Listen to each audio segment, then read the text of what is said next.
expressed in this program by the host or guests do not state or reflect those of the company, its management, sponsors, or any entities they represent. Oh, it's lit. We prime time. Subscribe, like, and share. Give us your feedback.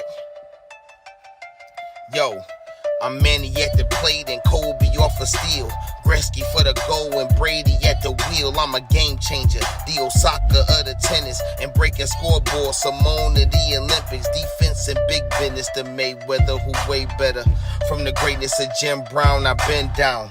Talking sports before I was off the porch. Screaming Bo knows while Jordan was playing horse. Late 80s getting torched by the drive and the shot. 2016 got a ring off the three in the block. They eased to forgot the cardiac kids. Price and Doherty, Bill in the Indian years. This who it is. Your host DeeTrynt, yo, that's a name banger. Come in the streets and talk sports with the game changer. Yo, your host DeeTrynt, that's a name banger. Come in the streets and talk sports with the game changer.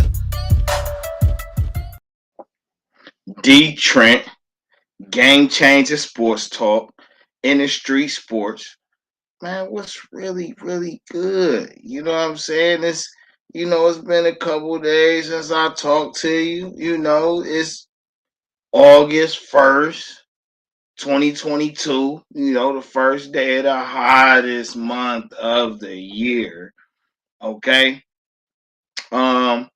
We've been waiting for certain things to happen in sports, certain decisions, certain transactions, and things like that.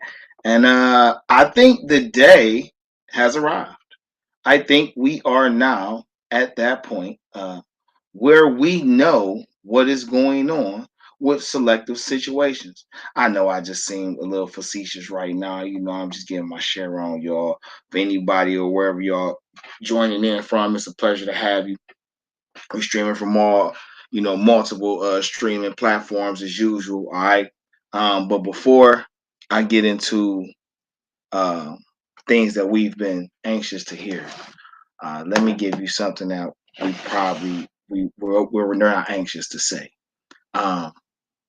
I want to give a moment of silence, a rest up to Mr. Bill Russell, NBA icon, a black man icon, a father, a philanthropist, a pioneer, a leader, a champion, just probably just one of the most precious gems in our culture, into this world. A man who, was drafted into crazy circumstances during a time when, people who look like us wasn't really accepted when it came to sports, even though we really dominated. And this gentleman dominated for years. He is the only player in history right now that has more rings than he has fingers, 11 and 13 years. He is a multiple time MVP, a guy who's played 40 plus thousand minutes, who's, made, hold on, let me go back to this. I'm sorry, y'all. 40,000 plus minutes, a guy who's put up 21,000 plus rebounds, 15,000 plus points, made 20 plus field goals. This guy is greatness personified. to take a from my boy Stephen A. He's greatness personified. From 1934 to 2022, a guy who was from Monroe, Louisiana. He spent his final times in Mercer Island, Washington State.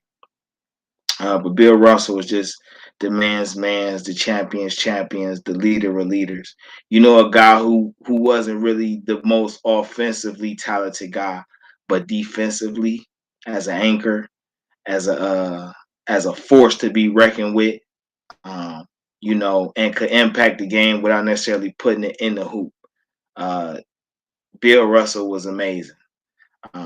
we're going to miss you, my guy, but your legacy is going to live way beyond even us.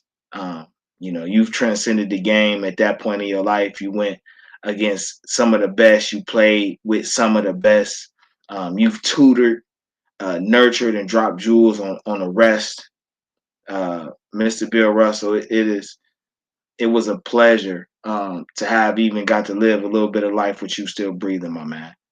So, you know, uh, we send our best blessings and our best wishes to his family and friends, and just know he's cherished among the millions of us, and his legacy is going to live on for a long time. Um, I ain't gonna go too crazy on it, but I didn't get to see Bill Russell play. It's not something I particularly witnessed. I've seen, a few game tapes here and there. But you can always measure the impact of somebody about how other people talk about them. And I don't care what background you from, what part of the world you from. If you've witnessed this man in any capacity, uh, you've seen why he's great. So, you know, um, definitely our best blessings to the Boston fan base. He probably didn't get the best treatment while he was there, but he's definitely heralded as one of the greatest. You know. With that said, we're gonna have to get into the news of the day. Um, there's no secret what the news of the day is. And we back to these Cleveland Browns. Deshaun Watson, after 2+ years of back and forth, we have a resolution. The Cleveland Browns, after years and years and years of needing to find an answer at this position,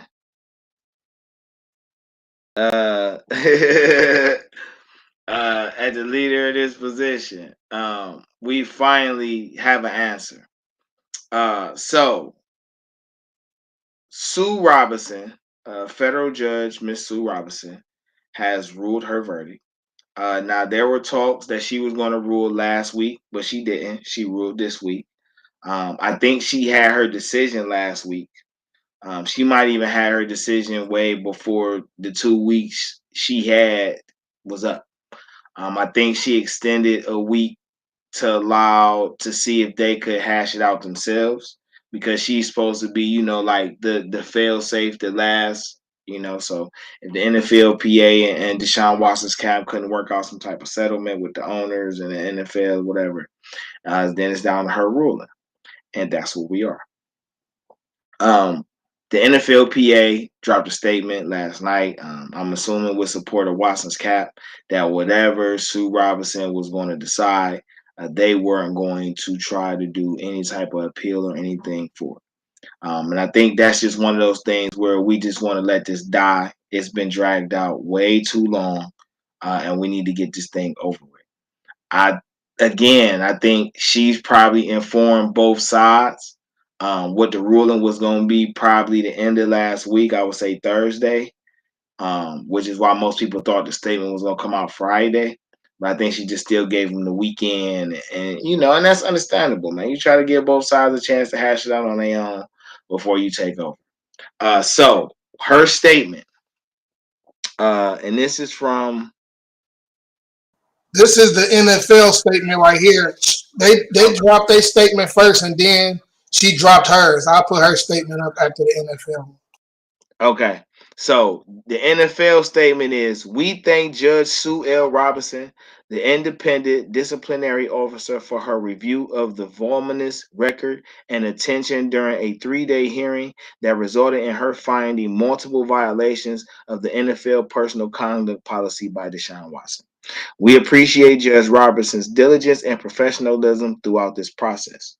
Pursuant to the collective bargaining agreement, the NFL or the NFLPA on the behalf of Watson may appeal the decision within 3 days.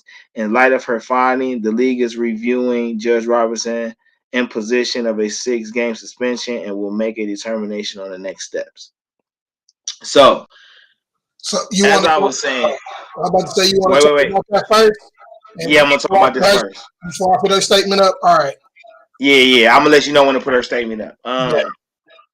So with the NFLPA saying they're going to stick with the decision, whatever she came down with, and now the NFL saying they will make a determination on the next steps. All right. And for those that don't understand why they were worded this way, it is because in the collective bargaining agreement, to my knowledge, if she gives any disciplinary action, the NFL or Roger Goodell could virtually do whatever he wants, because this is just a recommendation. And that's why when we get to her statement, you'll see her wording. But the NFL has been trying to push for 12 games. They want to suspend him fine him $8 million for the money he made last year. This year, if this 6-game suspension holds up, it seems like it is. We're going to get to that in a second. Then he'll only be fined like $500,000 for this season. And we're going to see what the NFL does, but the NFL has quite a few other situations that they need to attend to, particularly pertaining to their owners. So I don't know if they're going to try to appeal and push the envelope on this one. Also, if they do change her ruling, which makes all her hard work irrelevant, then the NFLPA has already came out and said they're going to sue the NFL. Now, the NFL is already being sued from multiple angles, from a few current employees, you know what I'm saying, ex-employees, and they're under an investigation by Congress themselves. I just don't think that they're going to try to push the envelope on this situation. I really don't. I don't see how it will work in their favor to do that and make even more of a mess out of something that should have been kind of clear cut. Another thing is the NFL has to remember that they're not the law. The NFL is not law enforcement. They can't put nobody in jail. They can't arrest nobody. They got to call somebody to actually do those things. So the way they go about trying to pass judgment on these disciplinary acts and all that, like, y'all got to stop acting like y'all somebody's father. That's just my opinion. You know what I mean? You're making smoke where there isn't a fire, which allows people to think, oh, where there's smoke, there's fire. Like, not all the time, bro. You feel what I'm saying? Sometimes people could just throw some powder in the air and the shit just look like smoke. You know what I'm saying? Because it resembles smoke don't mean it is. This is all I'm saying. You know what I'm saying? People blow things out of proportion. Bro, let's go ahead and go to her statement. So we're going to read what Miss Sue Robinson said specifically. And then we'll break that down.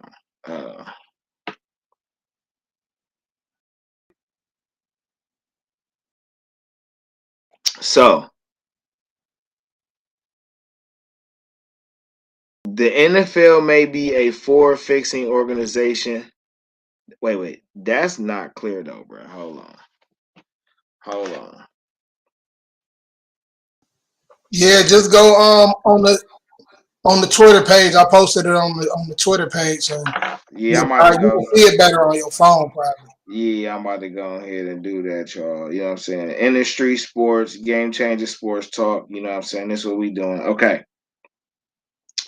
Sue Robinson says the NFL may be a forward-facing organization, but it is not necessarily a forward-looking one.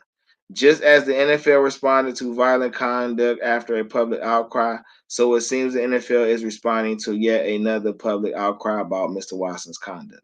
At least in the former situation, the policy was changed and appealed proactively. Here, the NFL is attempting to impose a more dramatic shift in its culture without the benefit of fair notice to and consistency of consequence for those in the NFL subject to the policy. Looking at the record when compared to the relevant precedents and looking forward to how this disciplinary determination might be used in the future, I find the most appropriate landing place to be as follows.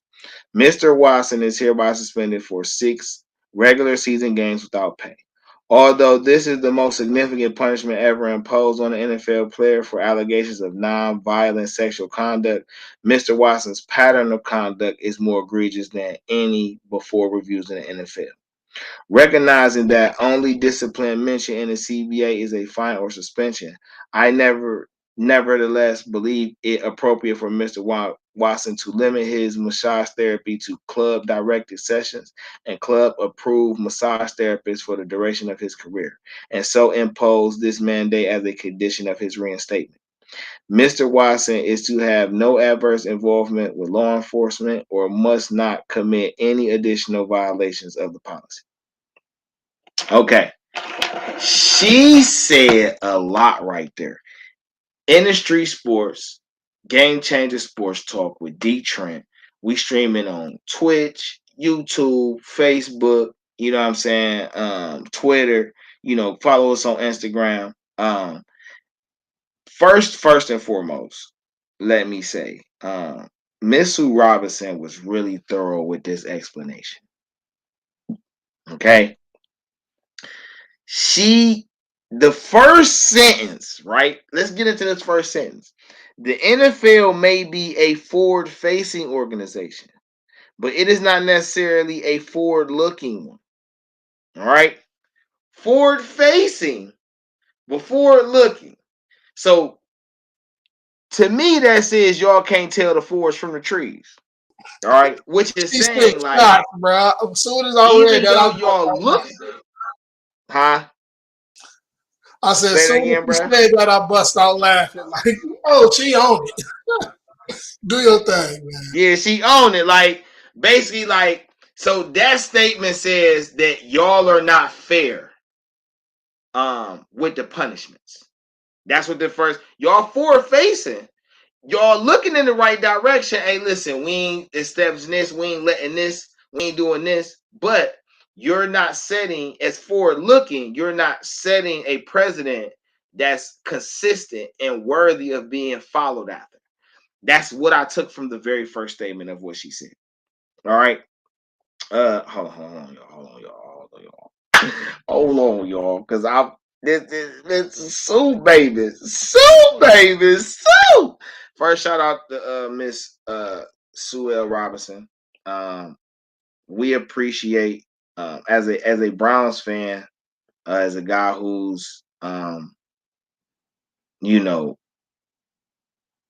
been following the game for a long time, a guy who aspired to be a lawyer at one point in time. I can really appreciate her word and her time and her due diligence and her professionalism, just as Roger Goodell stated or the NFL stated in their thing. The next line. Just as the NFL responded to violent conduct after a public outcry, so it seems the NFL is responding to yet another public outcry about Mr. Watson's conduct. Meaning, and I'll get into, the media said it was 66 masseuses in 68 weeks. He violated 20-something masseuses that actually came forward, but it was more like 40. But it was like 18 to 20 of them who spoke highly on his behalf. When the NFL actually took the argument to Miss Robinson, they only had 4 cases. So how do you go from 66 that you publicized, you only end up with 4 that you actually tried to crucify him for, and inevitably you still didn't prove what you were accusing, because what you were trying to insinuate was rape or sexual assault or some type of aggression that made these females feel like it was do what I say or else. But when you got into the details of the situations, none of those things happened. Me personally, I just said they were trying. Listen, the way I was taught is when you pay money and a sexual interaction is involved, that is a form of something illegal. Okay? I don't care what profession you in or what you're doing. When currency is exchanged for a certain desire, that is in the realms of illegal. All right? So I will always say, who's more guiltier? The buyer or the seller? That's just me. All right? But with all that being said, and they came to do all that, Miss Robinson recognizes that you're only responding or trying to, I ain't gonna say incriminate, because they did all that with all the bullshit slander. But you're trying to penalize him for something that you have no grounds to penalize him for. As I was saying, the NFL tries to act like they're the law and they're not. So she was basically telling them that, like, y'all not the law. I'm part of the law. I'm actually the law. You're not the law. But I do understand the precedent you're trying to set, but you're not the law. All right. So then she goes on to say, at least in the former situation, the policy was changed in a proactively, which means before she was brought in the CBA as an arbitrator, they did whatever they did. All right. Here, the NFL is attempting to impose a more dramatic shift in its culture without the benefit of fair notice to and consistency of consequence for those in the NFL subject to its policy. That is a big line, which means, right, you're not holding everybody subjected to the NFL conduct rule to the standard. You're not consistent. In a nutshell, how is you trying to over penalize Deshaun Watson, but you hasn't penalized his bosses who've done way more egregious crimes? All right. Kraft, Snyder, Brown, or not Brown, I'm sorry, because Brown would insinuate Cincinnati, not Cincinnati. I'm talking about the Texans owner, Miami's owner. All right. Few other owners. Jerry Jones. All right. You haven't disciplined none of these guys per se, but you want to over penalize this guy. We're not doing that. All right. This is what this first paragraph says. I see what y'all do in the NFL. I understand what y'all trying to do, but the way y'all going about it is not only differential treatment and inconsistent, but you're also overstepping your bounds as to what your company can do. You know what I'm saying? What your company's trying to do versus what it actually can do when it comes to penalizing and punishing your personnel. All right.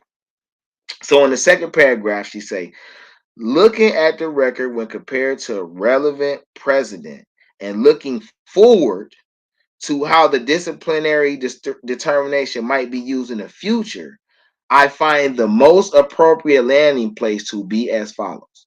So, to bring both of these to a nutshell, right? I see what y'all doing, but if you want it done right, this is how it actually should be done. This is how it's actually gonna go. Oh yeah, hold on. Let me bring up the chat. My fault, y'all. Day, what's good? Black man, what's popping, my man? So so she's like, this is what she thinks should happen. Deshaun Watson should be suspended 6 games. His masseuse usage is limited. That means for the rest of his NFL playing career, he can only use NFL prescribed masseuses for the rest of his career. All right, which shouldn't bother him because he's married now. All right. Also, he cannot break. He is to not have any situations with law enforcement. And must not commit any additional violations to the policy. So basically, bruh, you just gotta straighten up and fly right the whole rest of your career. All right. If you get caught for a speeding ticket, if you get caught jaywalking, anything, bro, I'm sorry. Now, I think that's a little excessive, personally, but I ain't gonna knock her because she held everybody accountable. You know what I'm saying? I'm not even mad at her ruling of 6 games because of her wording. You're not being penalized for the act that you're being accused of because you didn't do nothing that don't nobody else do. So I'm not going to hold you to a standard that's not really real, all right? But however, how you went about that shit, though, I don't condone. That's what she's saying. How you went about it, I do not condone. Especially being in the position you are, being the type of guy you are. I respect that. I respect that. So with that being said, Deshaun Watson will not play until week 6. Bruh, can I get you to bring that schedule up for me? Bring that Brown schedule up for me one time.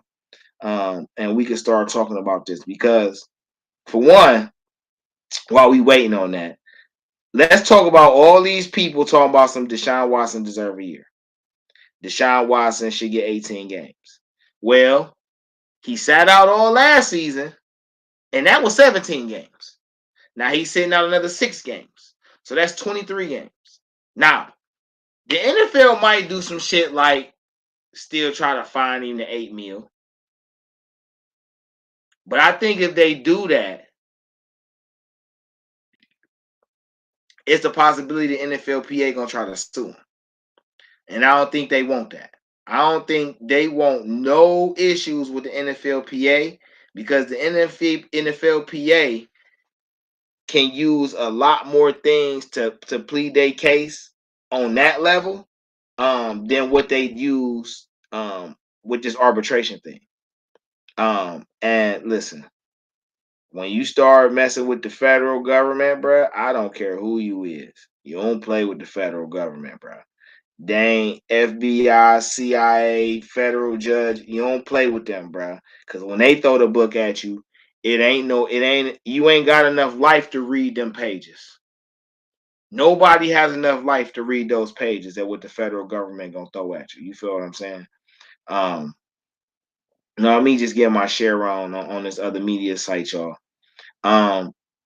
Let's So Deshaun is out until mid-October. Jacoby Brissett, Jacoby Brisket, as some of my homies call him, which is funny. No disrespect to Jacoby though. That we don't say that to be rude. But it just kind of hint towards what we feel like you should or could be able to do with these 6 games. Because these 6 game stretch is not just about Jacoby Brissett operating the Browns. He has something to play for in his career. Jacoby Brissett can use this to take a talented team, make them look really good while they waiting on a guy who's really going to run their team, and then put himself in a position to get paid next year. I got the schedule up there, bro. I see you. I was on. I was sharing it on FB. Okay. But what if Brissett do his thing? What if he go 5-1? Then what? So listen, I'm gonna be very honest with y'all. If Brissett go 5-1, knowing that the NFL trading deadline would be like that week 9, Jacoby Brissett can get traded. If he go 5-1 and he's looking really good, and somebody has a quarterback who isn't playing well, or forbid gets injured for any amount of time, and Jacoby's playing well, somebody's going to want to trade for him. It wouldn't be ideal unless you ran like a similar offense or type of scheme that they running. But I mean, it's possible because we done seen stranger things. But if worst case scenario, he plays well, and let's just say the Browns do something like, even though Deshaun could play week 7, they just gonna let Jacoby ride it out till week 8, because we got the bye week 9. And it still would be, what, 8 games left? What was that 9 games left? It'd still be 9 games left. So let's talk about Jacoby excelling, exceeding expectations. Where my drink at? I got my drink in my cup. So Jacoby will play what could be Baker Mayfield, will possibly in week 1, right? First off, hold on. Before I start talking about what Jacoby Brissett can do, or what he possibly gonna do, I gotta talk about what the Browns gonna do schematically to get through these 6 to 8 games.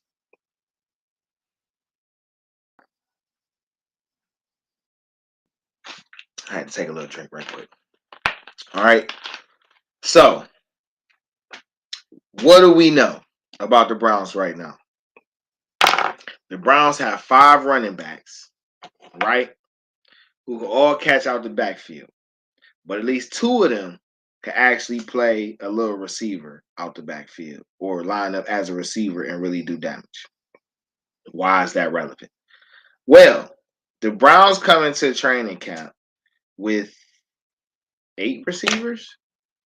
Amari Cooper, Donovan Peoples-Jones, Anthony Schwartz, David Bell, Jakeem Grant, Michael Woods II, Mike Hartley Jr., Isaiah Weston, and 9. So in Jamarcus Bradley.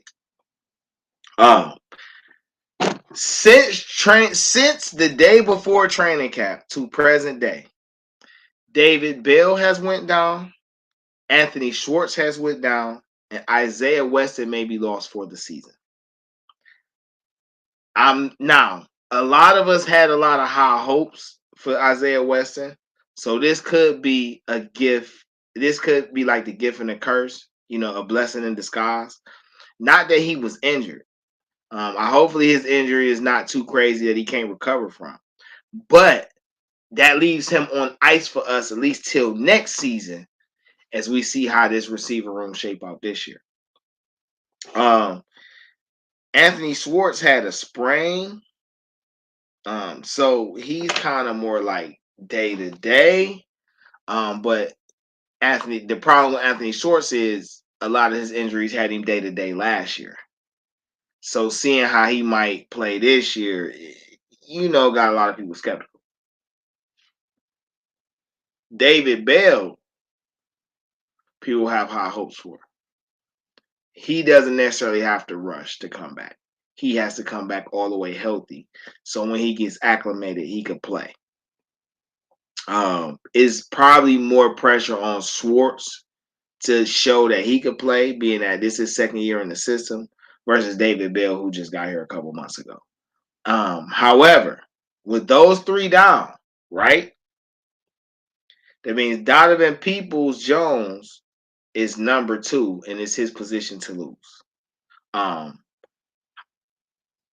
However, too, though, guys like Michael Woods Jr., who's been getting a lot of praise, a guy like Mike Hartley, Michael Woods II, Mike Hartley Jr., guys who can get played. Jamarcus Bradley, a guy who's been here for a while, he could break out. He could be like our Cordero Hodge. But right now, it is very much opportunity for the wide receivers to get some play.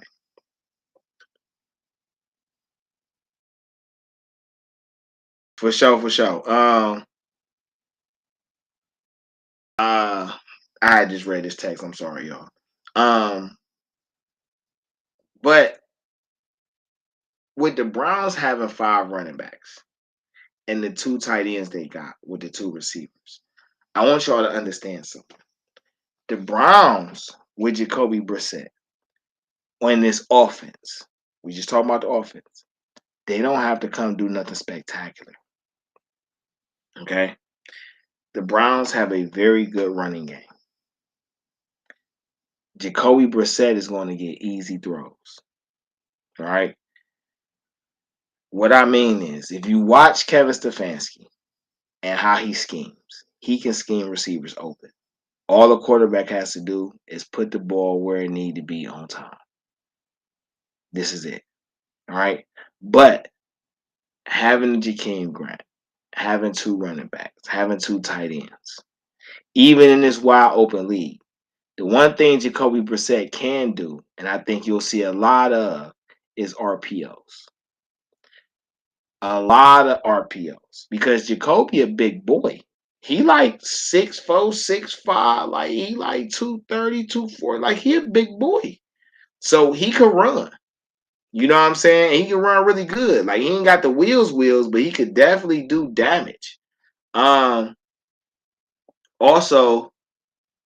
David Njoku. Because one thing I know about football, right, is when you got a nice running game, the person who could benefit directly the most outside of the quarterback and the offensive line is the tight end. Because the running back sucks the linebackers up. So when you got a good tight end, he can get over the top because that play action going to hold him. And now as long as your tight end do his job and he get the ball, he's a threat. Also with your play action, if they start hitting on a tight end, you got a number 1 receiver that could really get open. So that's another easy read. Now, when you get to the secondary levels, like throwing into a Donovan Peoples-Jones, who would probably be the 3rd option on the play, or doing a check down, whether it's to a Hunt, or it's to a Chubb, or it's to a Harrison Bryant, however they run that. This is where Jacoby is going to need to excel. This is where he's going to have to be really good. In noticing that, okay, that's not open, give it to my check down early, get the ball to my playmaker in a speedy type of time so they can make plays after the catch. Because yak yards is really going to be what helps this team through this first 6 games. Now, with these games, the first game is the Panthers, the second game is the Jets, the third game is the Steelers. All right. If Jacoby come out this 2-1, that's phenomenal.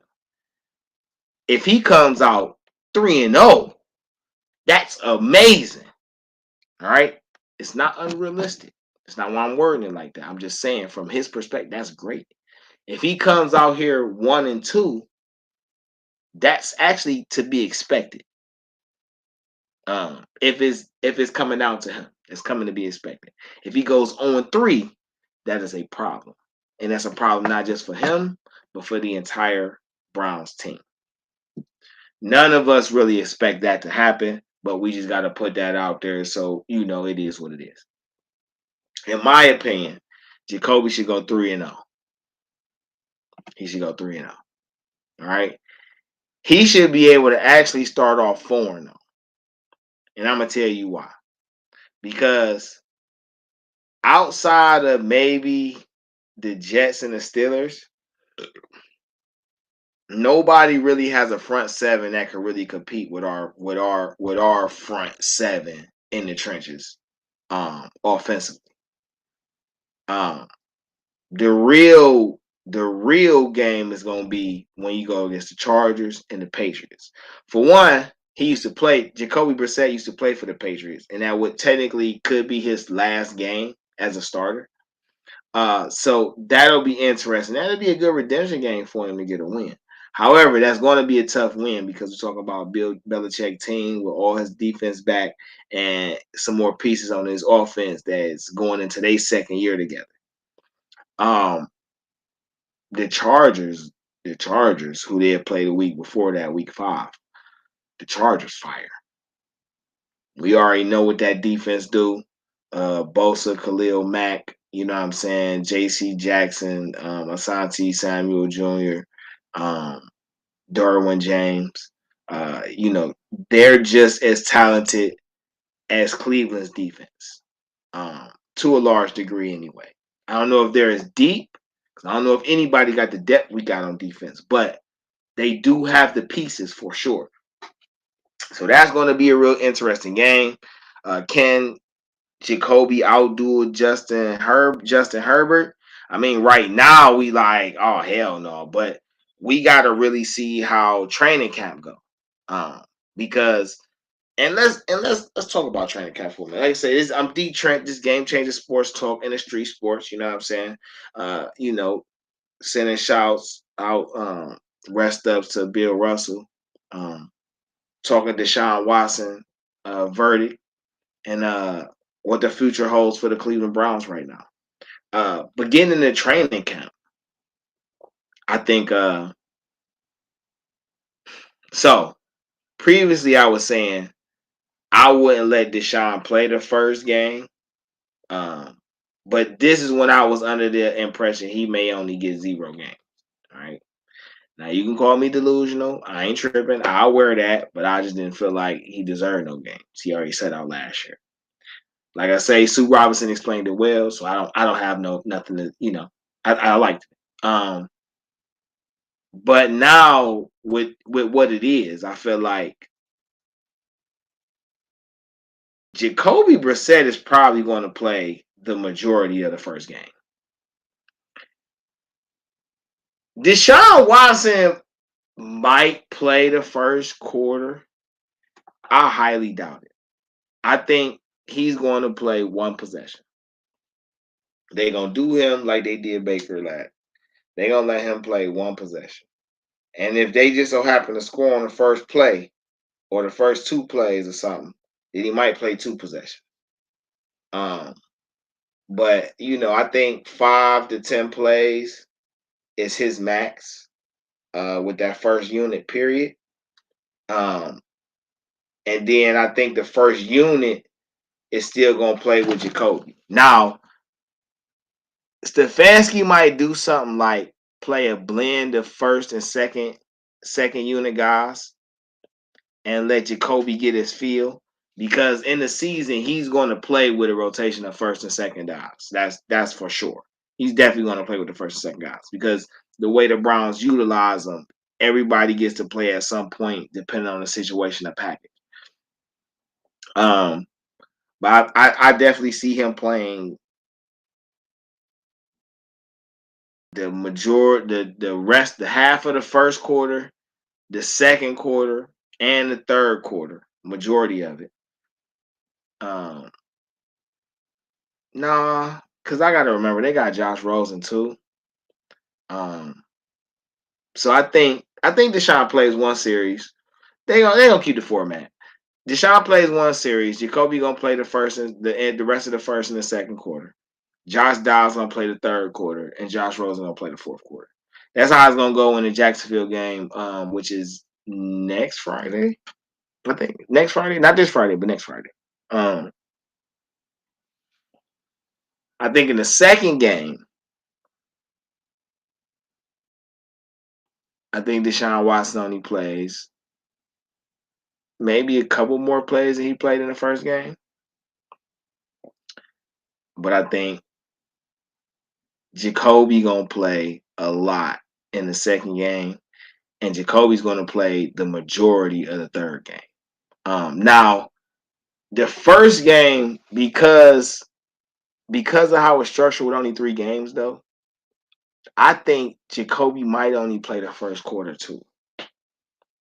They might bring Deshaun in with the first unit for a couple plays, then let Jacoby run with the first unit for the rest of the first quarter. and then let Josh Dobbs and Josh Rosen play a lot in that first game, because you need to establish which one of them is going to be the backup, if not both of them. And you also need to see which other player is going to play. So the second game, though, I think it's going to be a lot of focus on Jacoby. And I think the third game, in the third game, it might only be Deshaun and Jacoby play.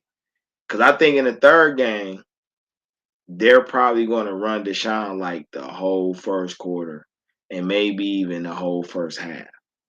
Even though he not playing in the season, they're probably want to get some type of footage, so Jacoby can see how Deshaun run the team, and that way he'll have an idea of how his talents will help them run the team and keep everything juiced up for when Deshaun actually returns. Now this is all me speculating. I don't know. I'm just going off what I think is possible, what sounds logical. But you never know, man. The Browns could do whatever they want to do, however they want to do it. I'm glad that we got a verdict, first off. I don't want to hear no more talk about Deshaun Watson suspension. I'm tuning out conversations. He got 6 games. It's over. All right. The only way it ain't over is if the NFL do an add-on and they try to do all this old extra stuff. But at the end of the day,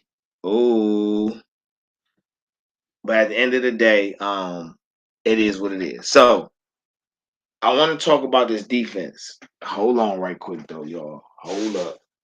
I just got that notification. You feel me? That tells me I need to be a little more aware of what's going on around. All right.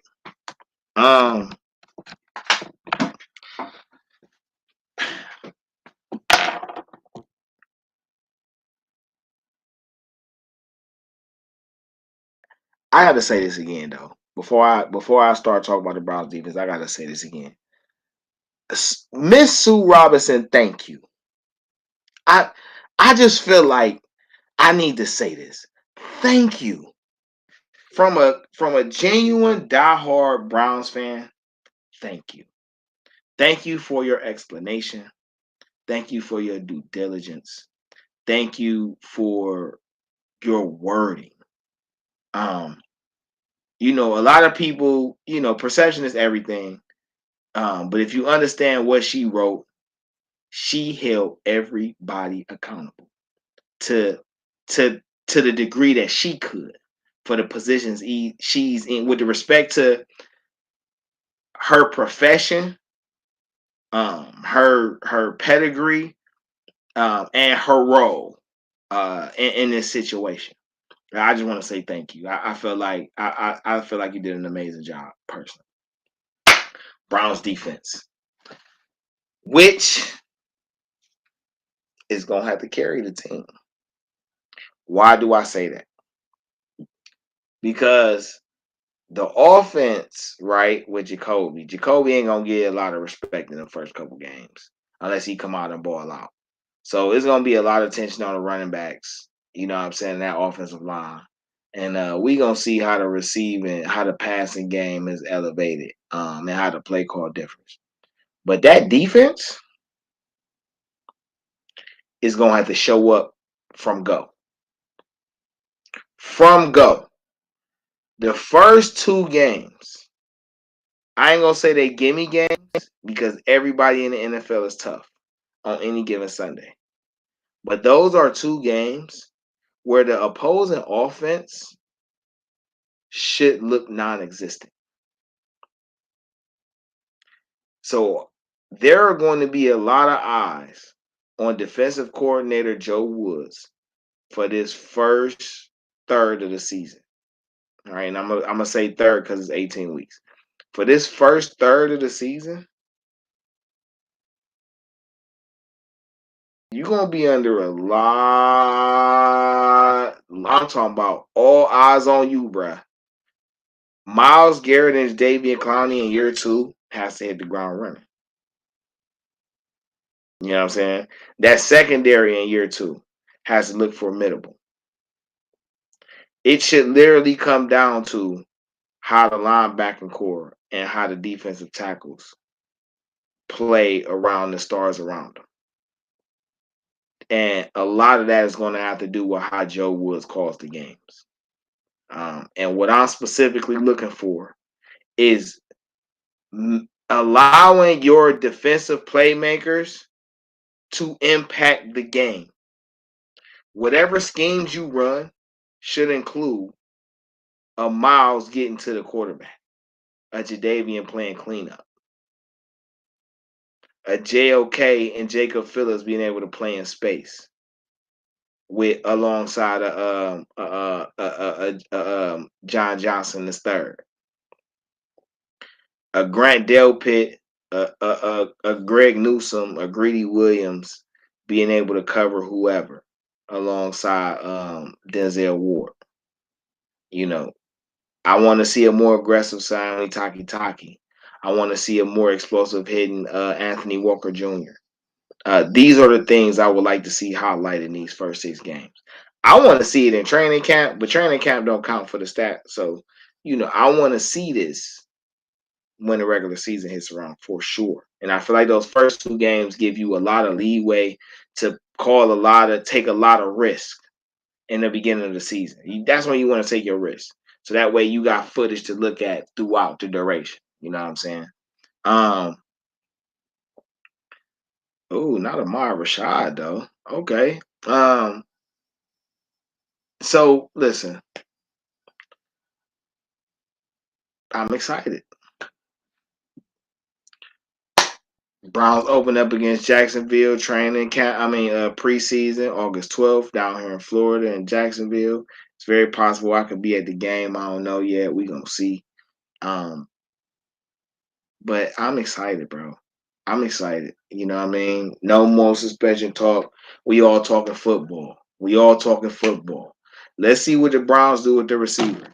Like I say, due to the recent injuries, especially just hitting that position, these could be the sign that's telling the Browns, hey, you need to bring in a receiver. Something was mentioned about Kenny Stills being added. And to be honest, it's not the worst idea. Kenny Stills is virtually Donovan Peoples-Jones with his skill set, in my opinion. He's not a bad receiver. And he could play number 2 next to Amari Cooper. I don't think that's wrong. We gonna see how it go though. They might have some more options. They could make a trade. You just never know. And before we get off of here, all right, I just want to say a little bit about the Cavs before we get out of here. Because I gotta cook dinner, make me a little stir fry tonight, some little steaks, you know what I'm saying? Oh yeah, I do chef it up, so if you ever need a quality chef, feel free to hit DeeTrynt, you feel me? I'm a multi-talented guy, I can do some things for you. But Cavs, bro, Kobe, don't disappoint me, man. And I ain't saying it like, like I'm just all that in the bag of chips and nothing, but bruh, don't mess up the reputation the Cavs building by doing something crazy with Colin Sexton.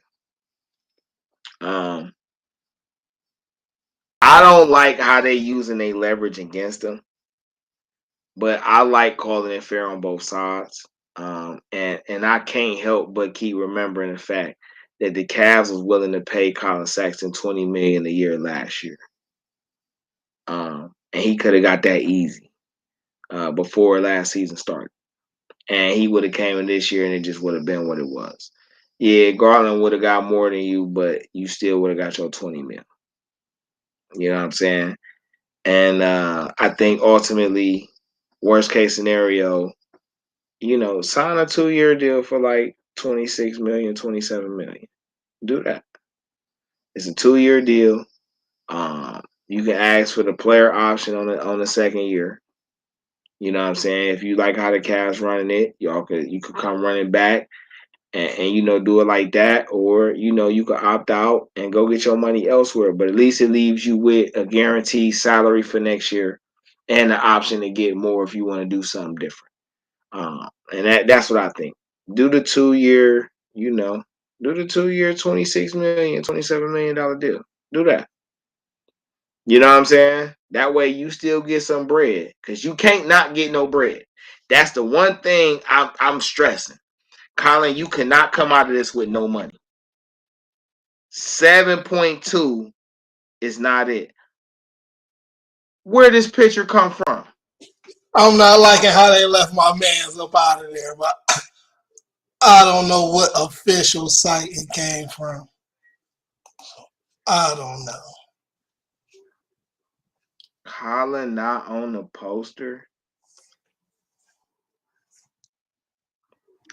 This feel like Andrew Wiggins all over. This was on one of them Cavs pages, but I don't know if it was the Cavs page. I don't know if it was the Cavs page or it was just one of them Cavs Centrals or some shit like that. Man, listen, whoever did these graphics is fire. The graphics is fire. I ain't gonna hold you. But I don't like how they Calvin say, I think he has already disappointed you, bro. You know what, Calvin? He probably did, bro. I ain't gonna hold you. He probably did. Because, listen, I like Sexton a lot. I don't think it's totally egregious to want him to be the sixth man. I just feel like, though, he the only closer on the team. You know what I'm saying? When you don't have a closer, you can't just give it. And that's not saying Evan Mobley can't turn into a closer because he made clutch plays. Not to say that Garland can't turn into a closer because he made clutch plays. Lloyd Marketing made clutch plays. But this Karis LeVert over Sexton thing, I ain't feeling that shit, man. I'm not feeling it. I like Karis, though. It's not Karis bad. Yeah, arguably, Karis is a taller version of Sexton. Bro, the Cavs just don't have a good history of grooming a talent, retaining a talent. And I would hate for Sexton to go somewhere else in the East, and then we have to deal with him 3 times a year for the rest of his career. Because you know how old players get. What's really, Cal? What it do? How you feeling? How's it going? Can you hear me? Man, yeah, I can hear you. I can hear you pretty good, man. Welcome on DeeTrynt, GameChanga Sports Talk on InDaStreetzSportz, man. Where you from, bro? I'm originally from Cleveland, but I live in Texas now. Okay. So who your teams? Let's just ask you, who are your teams? Well, I tune in for most of your Cavs coverage. So I'm definitely a Cavs fan, Buckeye fan. Pretty much Ohio sports except for the Browns, man. I'm a Jaguar fan. Oh, that's cool though. All right, because when they have Mark Brunell and Natron Mings and Jimmy Smith, I mess with them. Right. When Yes. Fred Taylor came, But hey, that's what got me hooked. If you remember, that's when the Browns left. That year they got Natron Means their second year, and I got hooked on them when they made that playoff run, and never looked back. That's what's up. Listen, I don't blame you. When they took the Browns from us, I was a Tampa Bay fan. That was my team. All Stop, Warwick Dunn, Keenan McCardell. You know what I'm saying? They had Lynch. Yeah, all of them. Like that was my squad. That's why I ran with. Mostly because of Warwick Dunn. I watched him in Florida State. You know what I mean? And I was, I'm a running back fan. And he was a guy that kind of reminded me of Eric Metcalf. Yes, sir. You know what I'm saying? So you came up here, man. What topics you want to get on? No, I mean, especially what you was talking about the Cavs and the Colin Sexton situation. I obviously put a comment in there where I said I felt like he disappointed. I feel like he's already disappointed you, and I think the single biggest factor in that is the Darius Garland extension. I think that for Colin Sexton to be a restricted free agent, they should have addressed him before they extended Garland. You know what I'm saying? So, because and I like one of your points that you've made on Twitter and on other platforms is that Kevin Love's contract is about to expire after this year, right? Or be up after this year. To me, you could have used if they really valued Colin, they would have got Colin taken care of this summer, and then when Kevin Love come off the books, then you take care of Garland. So I think that they're drawing a line in the cement saying we valuing what we got and we're gonna take our chances with you. Is what I'm reading. So. Yeah, kind of. So I'll to that point. And I've been blasting the Cavs, so I'll go on the side of their thinking. To what you said, and I think about they tried to extend Colin last year, and he turned it down. The same money he asking for this year, the 20 mil at least, they offered him off top last year. At least 20 mil a year. All right. So you turn that down. When it was Garland time, I think the biggest difference is not in who's better, but what they're looking for at that starting lead position. They want a guard that can facilitate and stretch the floor. Bottom line. Now, one thing Garland has over Sexton, besides the facilitating, is his handle. His handle is a creative handle. Yeah, he could take you off the dribble and make you fall and do all that. But usually when he comes off that bounce, his every move lead to either him being able to shoot it or being able to pass it. Right. And we do need that. We need that at a superior level on this team. I think Sexton a way better passer than he gives credit for. But I also think the Cavs think it's easier to replace your scoring skill set than it is to replace this facilitating and shooting skill set. Because not a lot of guys in the NBA shoot and facilitate at a high level. Right. You know what I'm saying? Especially for the lead guard. I mean, we ain't really seen nobody like that since Nash. You know what I mean? Because even CP3 not a shooter, he a scorer. Right. You know what I mean? We know Russell not.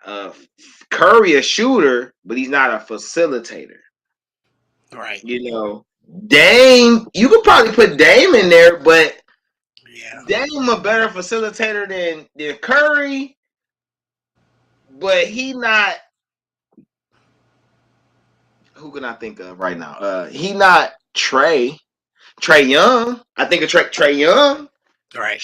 You know what I mean? So I understand that. And then you got trees down there, Mobley, Allen. So Garland, I do understand that Garland, Mobley, and Allen have a very good synergy. Mm-hmm. They play really good together. But this Karras, how do you feel about Karras? For me, the jury is still out on him. I'm more so curious to see how he's going to start off the season with us, versus jumping in after the trade, coming in mid-season like he did. I'm still iffy on him, to be quite honest with you. I do want to see more from him, from what I saw before he left Brooklyn, when he was at Brooklyn, and he was playing some real good ball before he got traded, and obviously he had the health issue that they had detected during his physical after he got traded, right? So I'm waiting to see what happens with him, and I'm also waiting to see what happens with our rookie. Our first overall draft pick of Ocha. So, and that's something else I wanted to bring up with you. I think over the weekend you was mentioning how the NBA or the league is laughing at the Cavaliers, is one of those franchises that they, may laugh at and don't respect. I think there's something there.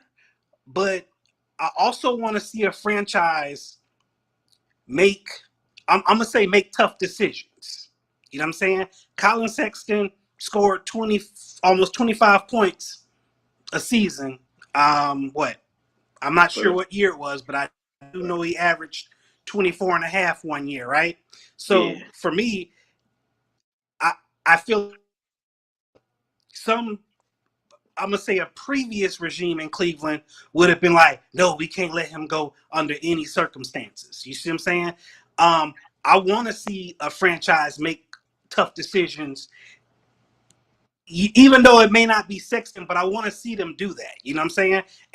I like them how they're clearly drawing a line in the sand, like I said, by signing Garland, prioritizing Garland over him.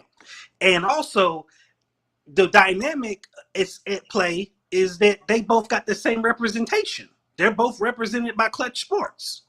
So I'm like, okay, so is that an arrangement type of thing? Is that like a right? Well, not really an arrangement. I'm saying like Rich Paul see Kobe Altman's phone number come up on the cell. He think he calling about Sexton. He like, no, we want to talk about your other client, Garland. Now he ain't on a trip. He, it's his client getting taken care of.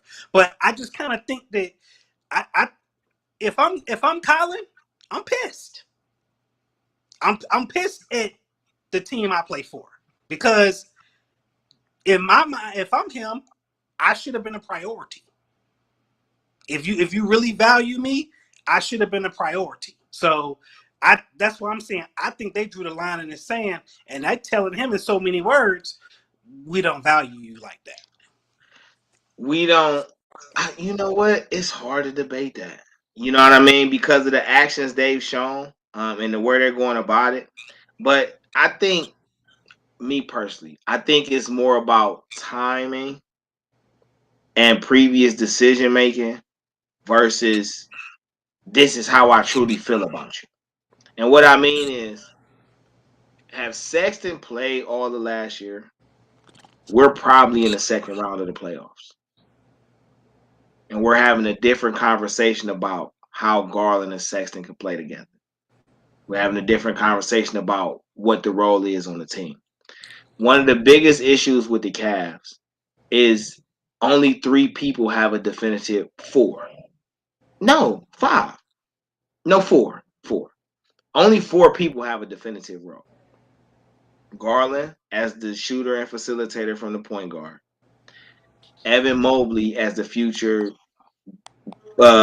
cornerstone from the big man. And then Jarrett Allen as your lead anchor on defense. And then as defense in the paint. And Okoro as your lead defender on the perimeter. That's what I mean. Like, only those 4 guys have like definitive roles. Like, when they come in what they're doing. Right. Because of that, you still trying to figure out how to properly use a marketing. How to properly use a Love in this situation. Where Ochai gonna fit? How does Rubio fit in when he come back? And when they lost a lot of those players to injury last year, it messed them up to see how they could do that.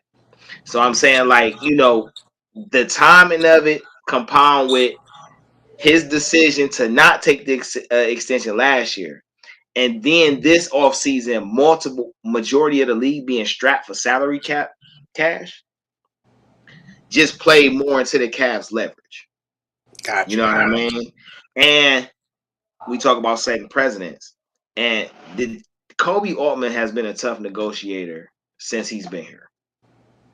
Outside of the Kevin Love deal, and I think that was more of a Dan Gilbert thing. But outside of his deal, he's been a tough negotiator. Well, I mean, the Kevin Love thing, I mean, I didn't like it when they signed him, but when you look at the timing, that was right after, that was obviously Colin's rookie year, or no, I don't even know. That was Colin rookie. That was the off season he got traded. But he got drafted, but that was his rookie year. Yes.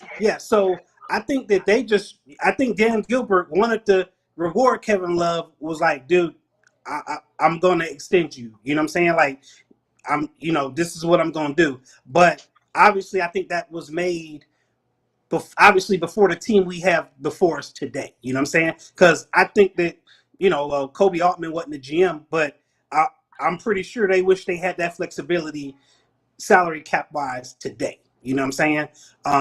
Luckily we only got one more year of that contract, right? So, Right. I mean, he still plays, right? He just don't start. He for his role, he's doing pretty good. He's just overpaid, right? But he's still playing. Right. Typically, your buyouts are for guys that you don't want. You rather not see them play. You know what I'm saying? And then they rather want to leave. So then because at the end of a buyout, you still pretty much pay the majority of their money, and that money still counts against your salary cap for that year because you still got to pay it. You just Nice. basically saying, I want to free up the roster spot. Okay. That's so. Let me ask: how do you think Karras and marketing will play starting in between Garland? Because I think that's the lineup they want to do. They want to see Garland with Karras and then the 3 7-footers. So how do you think that stacks up? I mean, as long as they stay healthy, I mean, we saw this team get to the second seed last year, right? In January, I believe Right. they reached it. We got to the All-Star break, yeah. Yeah, and they were like the number 2 seed. So if they stay healthy, I mean, I won't break down how it's going to look on the court. I'm thinking we're going to be a top. We won't be a play-in seed. Let's put it that way. We'll be one of the top 6 teams in the Eastern Conference, health wise, because that's what we saw last year before injuries. But I want you to keep in mind when we projecting this, right? Boston got Malcolm Brogdon Mm-hmm. and Danilo Gallinari now.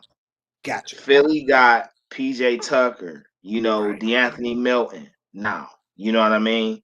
Yes. Detroit is a lot more loaded now on that young team with Jaden Ivey and Marvin Bagley and Jalen Duran, with Sadiq Bey.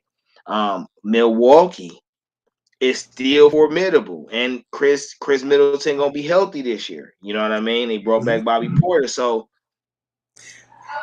I agree because if you really look at the Eastern Conference, especially the teams that made the playoffs, out of the 8 teams that made the playoffs, it's a hard sell to say that one or two of these teams is going to fall back, right? Like you look at Miami, you look at Boston, you look at Milwaukee, you look at Philly, you look at Chicago, you look at Toronto, you look at Brooklyn. Brooklyn's not out of it yet, right? And as long as Durant is still a member of that team, Kyrie Irving's still a member of that team, they're still a playoff team until they not. they personnel change. Yeah, So until they not. I'm not saying Cleveland don't got a tough hill to climb. You know what I'm saying? But I think we will get better. I just don't know. I guess after what you're telling me, there is room to to be concerned about. I guess is what I'm trying to is what I feel like what you're trying to say. no, for sure. No, I'm just picking your brain to see where you at with it. You know what I'm saying? Right. Hold on first though. Let me do a welcome to everybody that's in. You know what I'm saying? We streaming on all social platforms. I am DeeTrynt. This is GameChanga Sports Talk on InDaStreetzSportz. Got the co-host on with me right now, Calvin Bobo, streaming live from Texas. We appreciate him being on as well. You know what I mean? If you following us, make sure you subscribe, like, follow, share. You can catch us on Twitter, Twitch, Instagram, Facebook, YouTube, the works. After the show is over, you can catch it on Anchor or Spotify. Calvin been following us for a minute, so we appreciate having him and glad that he felt comfortable to come on and chop it up with us. We're talking Cavs right now. We're looking at the starting lineups as they projected it with Garland, LeVert, Marketing, Mobley, and Allen. And we're just basically chopping it about how they look compared to the rest of the East right now. So the starting lineup, right? I think that starting 5 could hold up well. if all those guys play to their potential, that is a pretty vicious starting lineup. You could argue that the defense ain't the best, but however, Karras can do enough with the 2 7-footers back there. Marketing can do enough with his size, and athleticism for his size. And of course, Garland gonna disrupt because he can at least play passing lanes. And I tend to believe that the more you play, the better your defense get, especially if you try. Right. I guess it'll come down to the bench, which is really probably because last year the Cavs had one of the best benches for real, barring the injuries. So we looking at a bench now of Raul Neto, Ricky Rubio. Ricky Rubio ain't gonna probably play till I said February, March, is what I was assuming. He could come back sooner. But you got Rubio, you got Neto, you got Okoro, Ochai Agbaji, Lamar Stevens, Dean Wade, Kevin Love, Isaiah Mobley, Chetty Osman still. So Kyle, you've been with me 4 minutes. So I was saying coming into this, they needed a backup defensive big man who could at least rebound for sure. They needed a starting 3, and they needed the defensive point guard that could facilitate. I felt like was what they needed. So we got Rubio and Neto. I think that definitely kind of solved a little bit at the point guard position. We drafted Ochai. Now I assume Ochai can play the 3, but after looking at him in summer league, he's definitely a 2. Now how his body, molds up over the next couple years could tell a lot. But I think he a 2. I think Okoro's a 3. I don't think he's a 2 at all. I agree. I think he's a 3. So I like the idea of you coming in with marketing, come off the bench with Okoro. I think that switch up is real nice. The Kevin Love behind Mobley, I think is real nice. But let me ask you, how do you like Isaiah Mobley? You said Isaiah Mobley? Yeah, I haven't seen him yet. I didn't catch any of the summer league action, so we'll have to save that question. I don't know if there's any footage out there on YouTube or whatever. But I haven't seen him yet, so I can't speak to it. So I watched quite a few summer league games. I didn't see them all, but I watched quite a few. And first off, Isaiah Mobley could shoot, bro. He could really shoot, and he a lefty, if I'm mistaken. He could really shoot, bro. And for his size, he can dribble. Now, if I'm looking at if he grow his potential as a dribbler, I ain't saying he could be Lamar Odom, but I'm saying he give me those vibes. Gotcha. All right. Now, as a rebounder, as a guy who likes playing in the paint, he made it his business to play like that in the preseason, and it looked pretty all right. So at first I was a guy saying that he would probably be compete with Dean Wade for that little role. They play 3/4, but I think Isaiah Mobley gonna play the 5. I think ain't no mystery. He playing the backup 5. So you think he makes the Cavs opening day roster? Yeah, I think Chetty. I was saying Chetty and Love, but with all this Collins stuff, I think that's a clear sign that they're going to ride Love and get that $30 million off the books and get something out of him before they let that $30 million go off the books. So you're predicting you're expecting a Kevin Love midseason trade is what you're saying. But I don't think they're gonna trade him at all. I think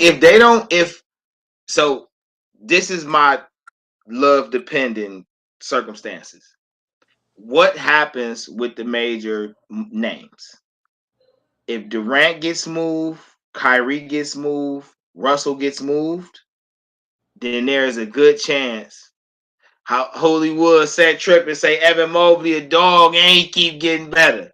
But I think damn, I hate when I lose my train of thought like that. Kevin Love. Right.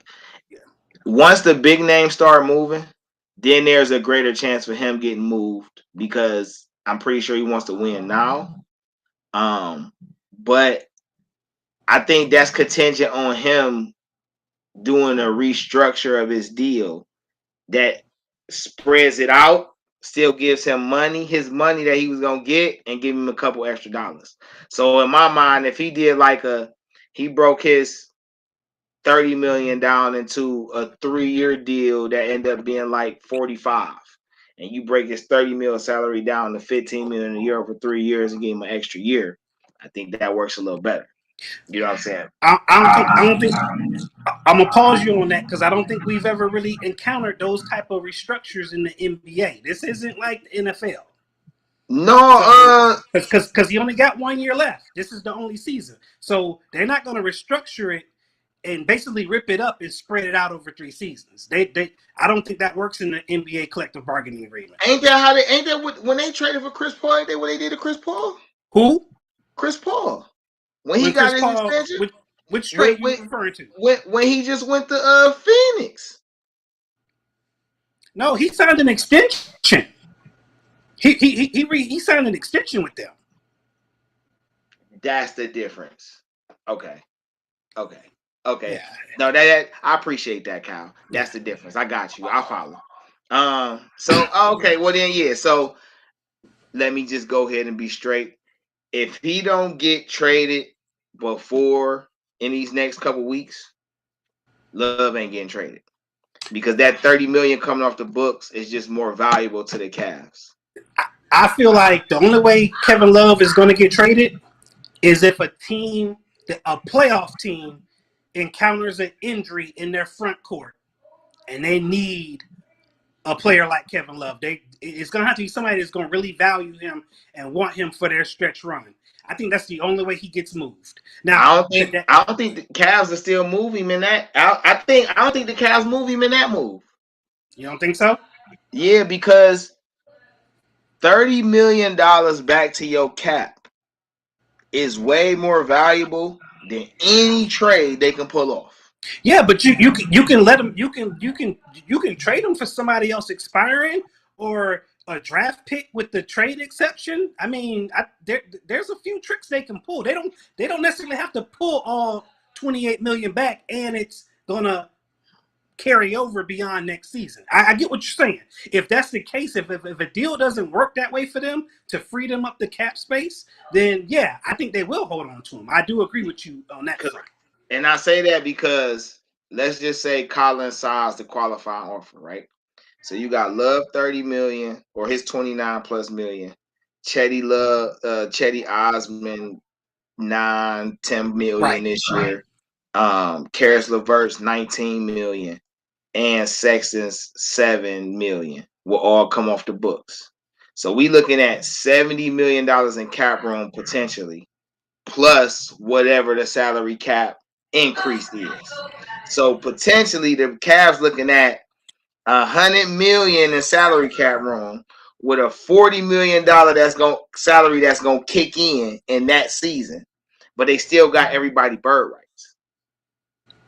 You know what I'm saying? So that's why I'm like, if Love playing good and it's helping the team, they already ain't no need to trade. I don't care what you offer me. He gonna give me something, and then I'm gonna get that money back. In my opinion. So would you be upset if LeVert is offered an extension on August 15th or 16th? Because he's eligible for an extension on that date. Yes, because I don't feel like he in the Cavs uniform, he's proved enough. At the same token, though, something you said earlier, and you said I'm paraphrasing into a word, but you're saying they're making decisive decisions. You said hard decisions. I'm gonna just say decisive. You know what I'm saying? And to me, that would kind of be a decisive decision.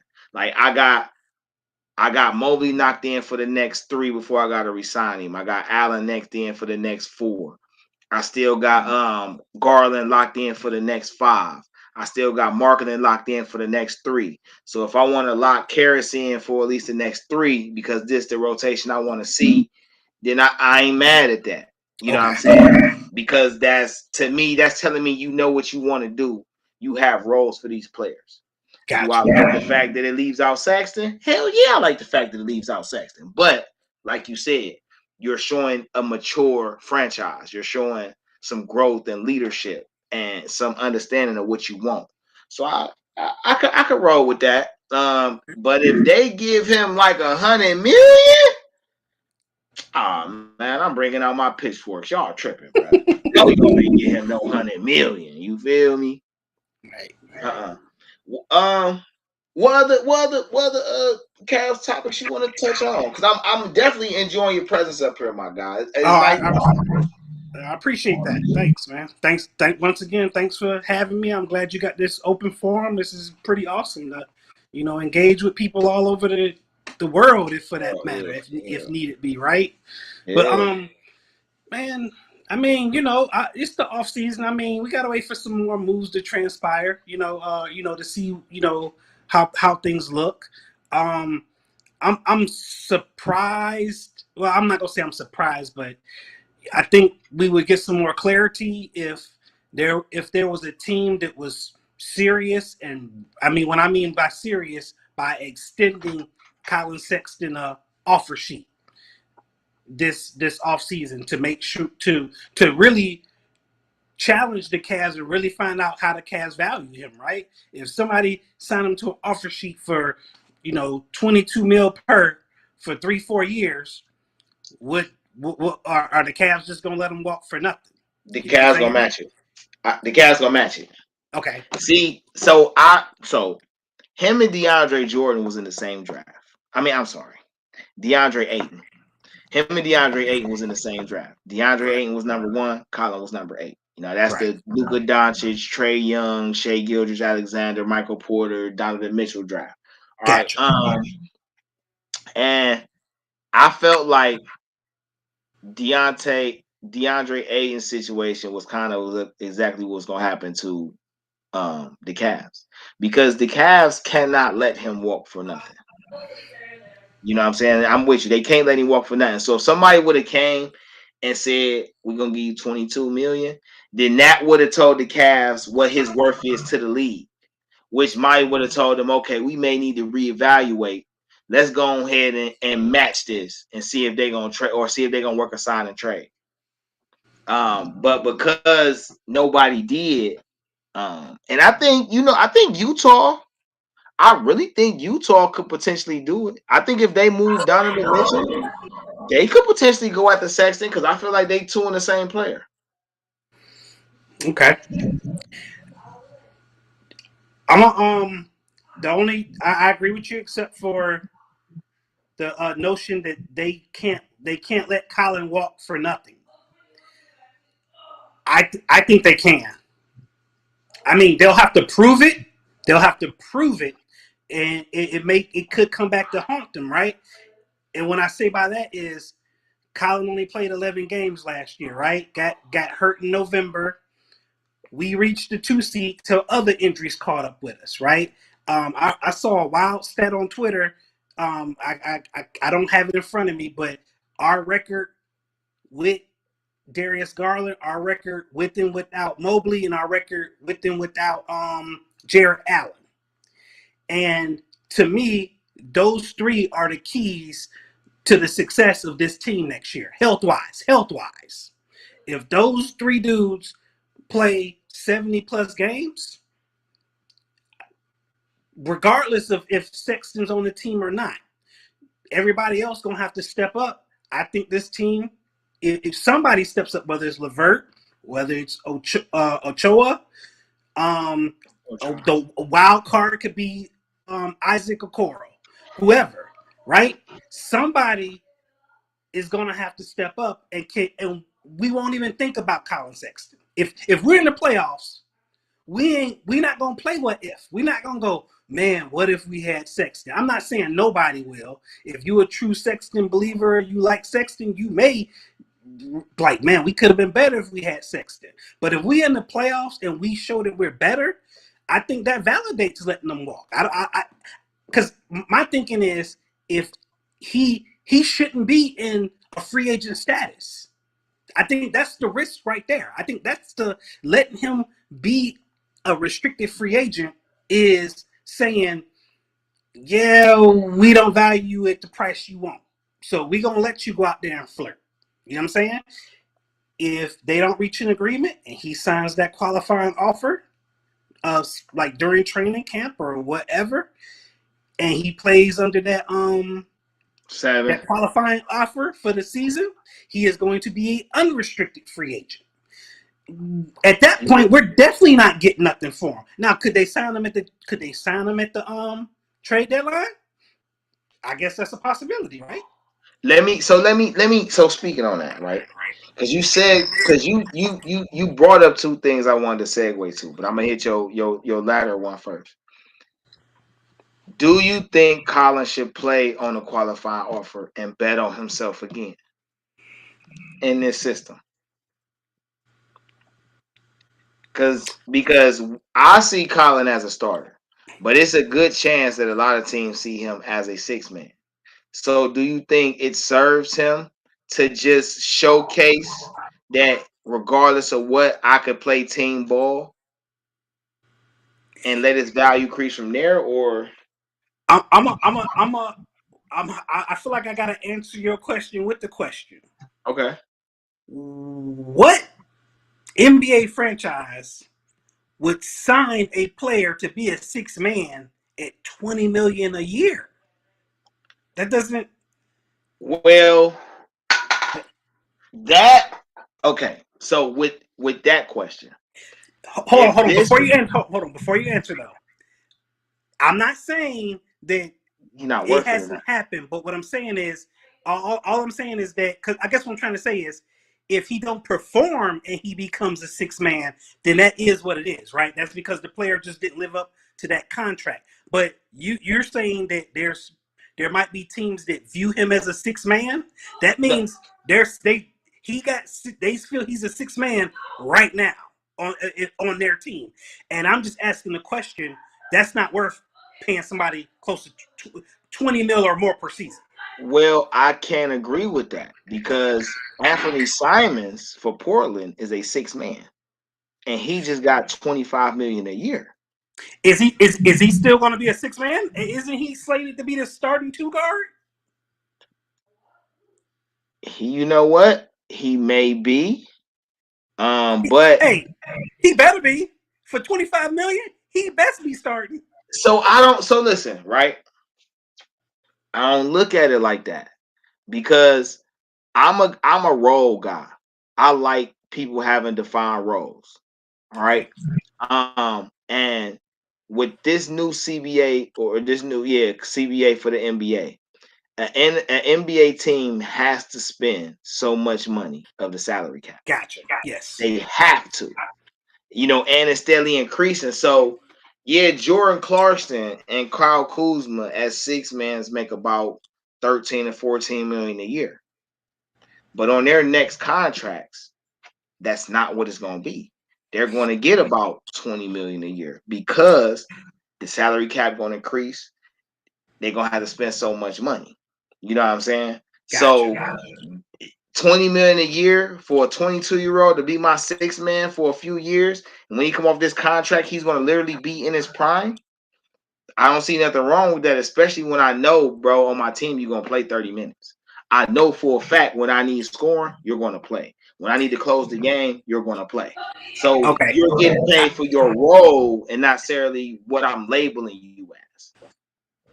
That's a real good example, and I appreciate that, because I'm looking at their roster. They're from a salary cap perspective, referring to Portland, and I see where you're going with that. It does make sense, right? Because Because I'm gonna be honest with you.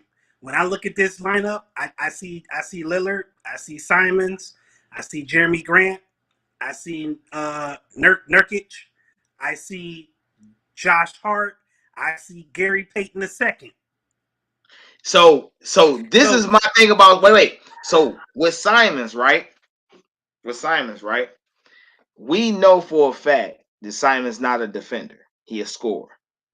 So is Dame Lillard. But Peyton Jr. is a defender. Right. So I think Peyton Jr. is going to play the 2. I think Josh Hart's going to play the 3. Gotcha. And Jeremy Grant going to play the 4. But to that point, though,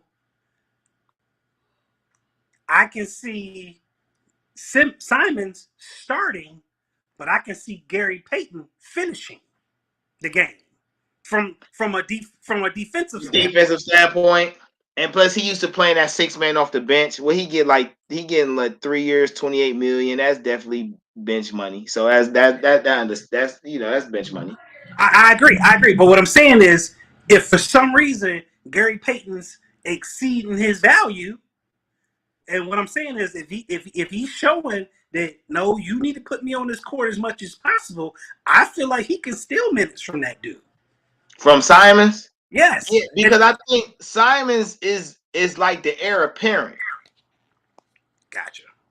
You see what I'm saying? Yeah. He's the second or third scorer. So and I'm thinking about Chauncey, right? Because Chauncey the coach. In my mind, he would try to build a Detroit-esque type team. So you got Nurkic down there, who has skills. Then you got Jeremy Grant down there. So you got somebody who spread the floor from the paint and somebody who actually play in the paint. All right. You know what Dame Lillard gonna do. So it's about your wing guys. Shaedon Sharpe out. If he would have played, he probably would have started. You know what I'm saying? But Shaedon Sharpe is a rookie, probably look better coming off the bench anyway. But you know what though, bro? You know, I'm gonna go ahead and go with you that Simon's probably gonna start. For that $25 million, I can't debate that. You gotta start for $25 million. You gotta start. Yeah, I can't look at somebody as a 6-man and say, okay, I'm gonna give you 20+ mil. I'm sorry. I'm paying you that much. I gotta be projecting you as a starter. But so how do you view the 6-man position though? Because I think that has a lot to do with how people pay it. I mean, I view it as it's the first guy off the bench, right? It's a very important position. I get it. It's a significant role, but I just think right now I just can't pay somebody that much. I think I guess what I'm trying to say is I feel like you can find a 6-man for cheaper versus saying, okay, now if I'm retaining you, that's a different story. Like Portland retained this guy, but going back to Colin as a free agent, if I'm whatever team, I don't know what's a good team that would let's say Charlotte. Let's go with Charlotte, right? I can't picture Charlotte going, yeah, we like you, but we want you to come off the bench. We think you're gonna be a good punch with our second unit, and if there's an injury, bam, we good to go. Here's $24 million. I feel like it's that team's responsibility to find that 6-man, whether it's via the draft or free agency, and identify that 6-man for less than that money. That's my philosophy if I'm a GM trying to build a team. So I look at the 6-man. Oh yeah, we're gonna go ahead and start to wrap this up too. Okay. I look at the 6-man as an additional starter. I don't look at the 6-man as the leader of the. I look at him as the leader of the bench, but first and foremost, he is my additional starter because a quality 6-man will play almost 30 minutes a game. It depends on what his role is. For this Cavs team particularly, your six man should be a scorer. Period. Because you want Garland to facilitate. Mobley gonna grow as a passer from his position. He's a pretty good passer. Karras a pretty decent passer. Allen and Markin can do enough. So my guy off the bench, because this is a Cavs problem, is they bench unit don't score. So for the Cavs, my six man has to be able to get bucket. You know what I mean? And for me personally, like I say, my six man has to be a guy that's an extended starter. Because if I only have to play six players, he's playing in any situation. That's how I look at it. And a guy who can put up buckets gonna definitely play in any situation. Because I don't care how much defense you put down, you still gotta score. Gotcha. You know what I'm saying? Yeah, I agree with that. That's a good way of looking at it. You know what I mean? But Cal, it was a pleasure having you on here, bro. You know what I'm saying? I appreciate you coming on. I appreciate the subscription, the follows, the tuning in, the feedback. Always feel free to come up on the platform anytime.